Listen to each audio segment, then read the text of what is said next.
What is up everyone, it is Sacred Saiyan here, welcoming you back to another video. Today we're going to be doing the first episode of a new series, What If Goku Mastered Kaioken. If you end up liking today's video, then please consider subscribing. It is free and you can always unsubscribe later. Also, if you want to join my Discord server, then there is a link to that in the description of the video. You can talk to me and my community, grind for roles, hang out, and if you put your art on the art text channel and 10 people react to a star, it will get featured at the end of the video. Also, if you want to support me and the channel, then you can become a channel member. There's a link in the description of the video to become one. There are multiple tiers and each of them give you more and more perks. If you guys enjoy this part and want to see more parts of this series, then get this video to 500 likes. It would really show me you guys want to see me continue this series. And with all of that out of the way, let's get into the first episode of What If Goku Mastered Kaioken. This video begins in the Saiyan saga. Goku is still being killed by Raditz and he traverses Snake Way like in canon. However, once he reaches King Kai's planet, this is where we begin to see a change in the timeline. You see, in canon, Goku learns both the Kaioken and the Spirit Bomb while training under King Kai. However, in this timeline, Goku decides to purely focus on progressing his abilities with the Kaioken. He hopes he can return and learn the Spirit Bomb at some point in the future, but for now, the Kaioken seems like a better use of his time. And with Goku spending the entire time on King Kai's planet on the Kaioken, he has much better control over it than his canon self. So much so, that he is actually able to maintain the Kaioken ×4 to a decent degree, and if he really pushes himself to the absolute limit, he can use Kaioken ×10 in short bursts, but that would still greatly damage his body. I would also say that Goku would have a slightly stronger base form. Due to time he spent training to learn the Spirit Bomb, he would be spending on not only greater control over the Kaioken, but also his base form, as he realises if he wants to push the Kaioken to even greater levels, he needs to also strengthen his body. So Goku here actually had a base power level of 11,000. The events on Earth remain the same, with Tien, Chaozu and Yamcha all dying. However, when Nappa is about to fire the attack which would kill Piccolo in the main version of events, Goku would arrive, hitting Nappa with a swift kick and preventing him from firing the attack. This means Piccolo remains alive along with Kami, so the Earth's Dragon Balls never turn to stone, and Goku would then proceed to beat Nappa the same way as in canon, and he would have a similar battle to Vegeta, the only difference being Goku is having a much easier time, and is much less exhausted during the fight. We have to keep in mind that Goku never starts the fight at full power, so it isn't like he will instantly overwhelm Vegeta.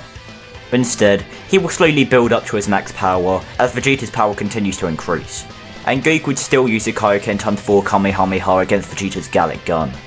However, since Goku would be able to maintain that level of Kaioken, he is relatively fine after the fact.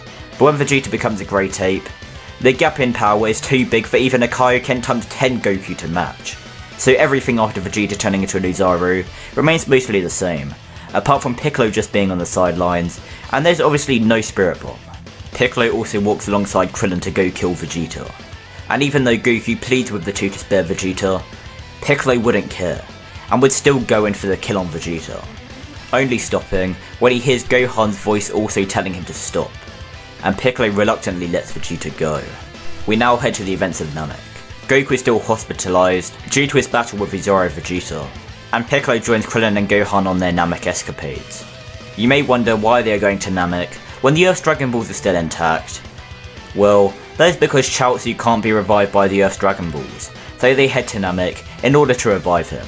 And even though Piccolo doesn't really care about Chaozu, he still wanted to see his home planet, along with keeping Gohan safe, so he joins their group. But Piccolo being on Namek doesn't really change much, because his power is insignificant for the saga, much like Krillin and Gohan, up until he would also get his potential unlocked, boosting Piccolo's power level to over 35,000, while Krillin and Gohan's power levels remain the same as normal. But even with this power level, Piccolo would also be no match for the Ginyu Force members, besides Goldo, so things remain fairly similar for now, until Goku arrives on Namek, having a staggering base power level of 110,000, now being able to maintain not only Kaioken ×10, but also Kaioken ×20 to a decent degree, but still with some strain on his body. so Goku dominates the Ginyu Force to an even greater extent than in canon. But Captain Ginyu would still steal his body, and eventually get defeated, and turn into a frog after Goku gets his body back. So Goku still gets put into the healing pod. However, he won't be in there for long, because Gohan and Krillin summon Porunga along with Dende, and Piccolo in this timeline. They first wish to revive Chaozu, but they then wish to fully heal Goku. However, the Grand Elder Guru would then die after.